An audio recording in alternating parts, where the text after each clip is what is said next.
देखोगे तो हर मोड़ पे मिल जाएंगी लाशें, मगर इस शहर में तुम्हें कातिल ढूंढे से नहीं मिलेगा। मणिपुर में यही वाकया है सर। देश का प्रधानमंत्री, मेरा भी प्रधानमंत्री, तो किससे शिकायत करूंगा? अगर प्रधानमंत्री जी मणिपुर जाते तो स्थिति इतनी विस्फोटक नहीं होती। आज तक कोई मुल्क तरक्की की राह नहीं चल पाया अगर उसकी समुदाय के लोग, अलग अलग समुदाय, बारूदी नफरत के कारोबार में लगे रहे। आज जो भी दो चार चीजें कहूंगा वह मणिपुर के अपने भाइयों बहनों, उनके मृतकों, विस्थापित लोगों को समर्पित है।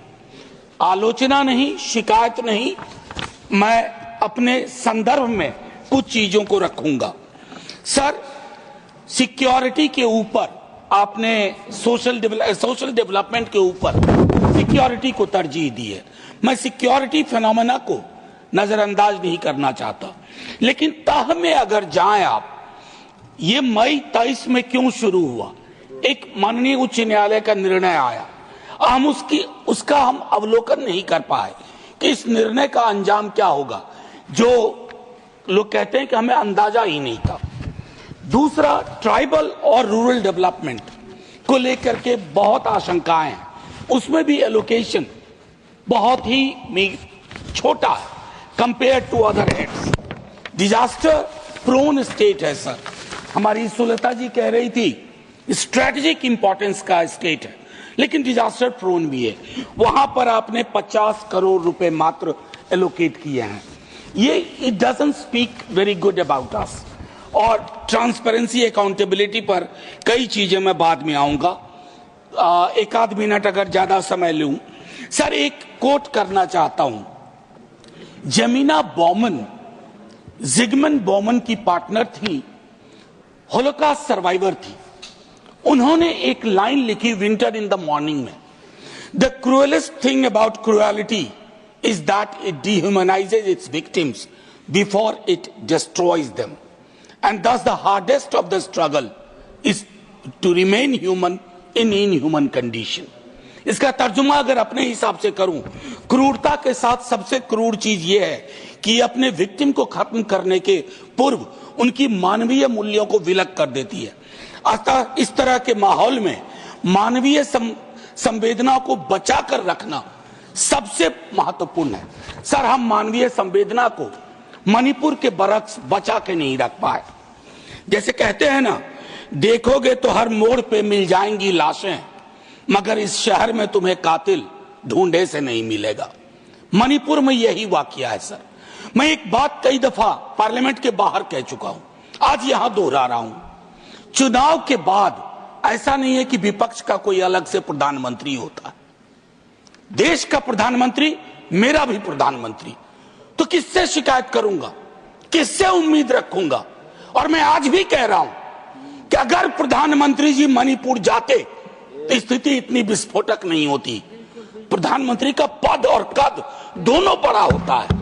आप मलहम लेके जाते, मलहम, आपकी मौजूदगी मलहम का काम करती है। ना जाने क्यों बचपन से पढ़ते आए, कश्मीर से कन्याकुमारी, मणिपुर से मध्य प्रदेश, ये सर नफरत के बारूदी कारोबार ने इस देश को बहुत ऐसे संकेत दिए हैं जो अच्छे नहीं लगते हैं सर, प्रीतिकर नहीं लगते हैं, अनसेटल करते हैं, परेशान करते हैं।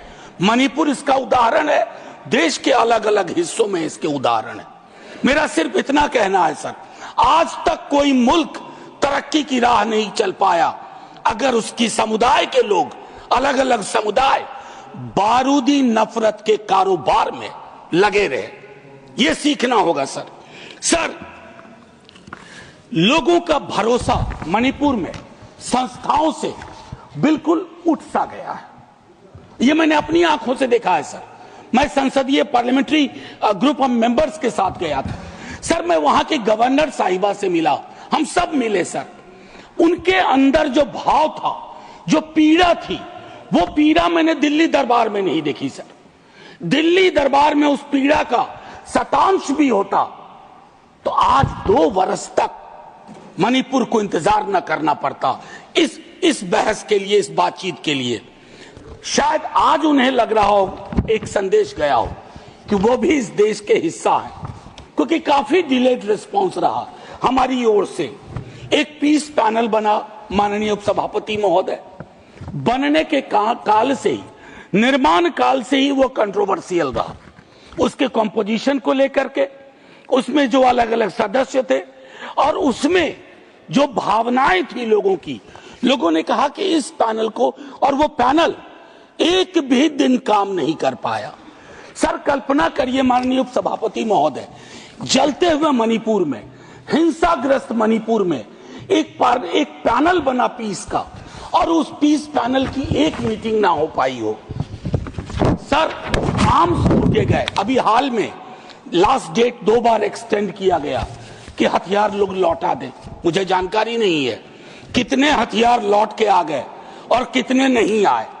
हमको लगता है कि संभवतः मंत्री जी अपने रिस्पॉन्स में ये बताएं, लेकिन हथियारों के लौटने से महत्वपूर्ण सवाल यह है, समुदायों के बीच की खाई को पाटने के लिए हम क्या कर रहे हैं। सर खाइयां यूं मैं नहीं कहूंगा कि आपके दल ने पैदा किए हैं, खाइयां रही हैं देश के अलग अलग हिस्सों में, लोगों के बीच में, इतिहास की समझ को लेकर के, वर्तमान की चुनौती को लेकर के। लेकिन सर सुलह इस देश का डिफॉल्ट टेम्पलेट था। Peace building was the default template. हमने उस डिफॉल्ट टेम्पलेट को खारिज कर दिया है। सर क्षेत्रीय असंतुलन जो सामुदायिक असंतुलन में भी तब्दील होता है, और वो सारी चीजें, उस तरह के असंतुलन समुदायों के बीच की दूरी को और बढ़ा रहे हैं। मैं अंत में आपके माध्यम से सिर्फ ये आग्रह करूंगा माननीय उपसभापति महोदय, देश में पॉलिटिकल पार्टीज की आयु सीमित होती है, सरकारों की आयु सीमित होती है।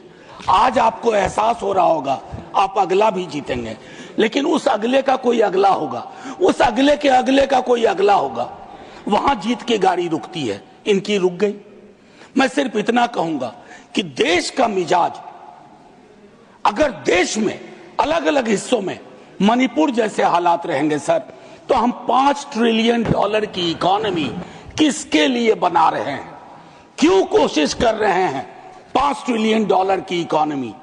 सिर्फ मेरा एक आग्रह और होगा कि मणिपुर को लेकर के अभी भी वक्त नहीं बीता है, ऑल पार्टी डेलीगेशन एक जाए अलग अलग इलाकों में, कुकी समुदाय हो, मैती समुदाय हो, उन्हें वहीं रहना है, मिलकर रहना है।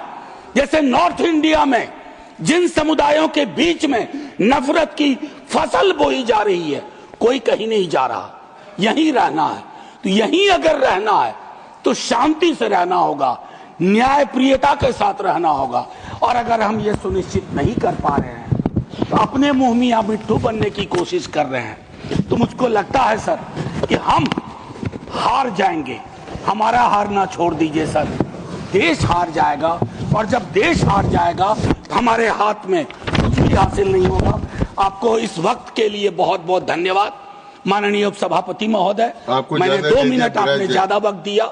मैं जय हिंद बोल के खत्म करना चाहता हूं, लेकिन उससे पूर्व 30 सेकंड सर मणिपुर की इस चर्चा के लिए सारे सदस्यों का धन्यवाद। लेकिन हमारी भूमिका यहीं खत्म नहीं होती है। मणिपुर को यह संदेश देना होगा, you belong to us, we are nothing without you. जैसे एक एक हिस्से के बगैर हमारा कोई औचित्य, कोई अस्तित्व नहीं है। यह मैं समर्पित करता हूं मणिपुर के सभी समुदाय के लोगों को। जय हिंद सर।